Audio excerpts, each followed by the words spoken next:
NAIS community, thank you so much for having me. We're here to talk about your ideas. We're here to talk about the future. But first, I want to take you about 100 years into the past, to the story of a doctor named Alexander Fleming.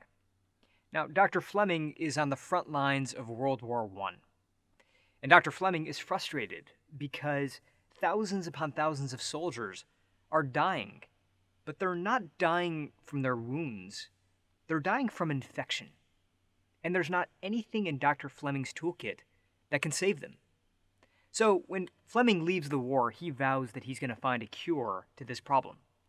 And in the 1920s, he does. He discovers a mold that stops the spread of bacteria. Well, now, he is so excited about this new discovery because he knows it's going to help a lot of people. But in order to make his vision real, he needs resources. He needs people. He needs lab space. He needs money. And the best place to find those resources was the Medical Research Club of London. This was a group of scientists and investors, thought leaders. If you had a new idea, these were the people who could make it happen. But there was only one problem. Dr. Fleming was a talented physician, but he was not a talented communicator. And when it came time to give his presentation, he fumbled through his findings, he stuttered through his conclusion. Needless to say, he did not get the resources that he needed that night. But instead of approaching other investors, he decided to take his discovery, he put it on a shelf, and he walked away.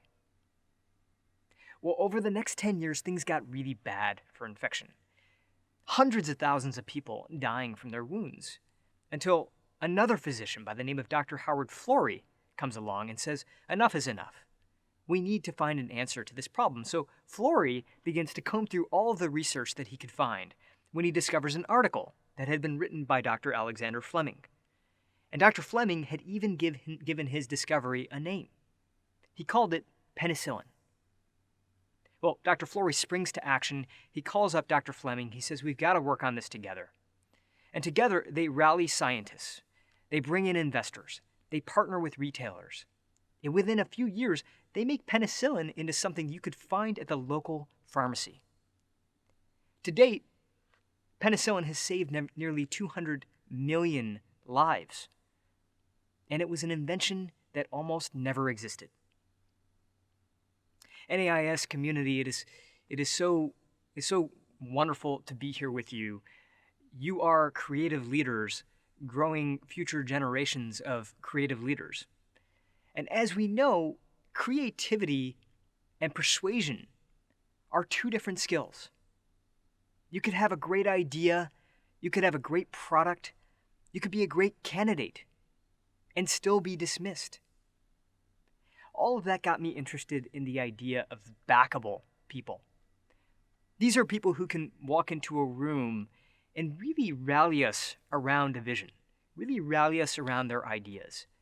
And I wanted to understand, what is that quality all about? What is this mysterious it quality? And could it be learned?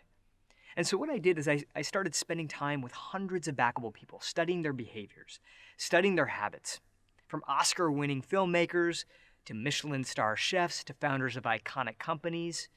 And what I found is that backable truly is a set of qualities that any of us can learn.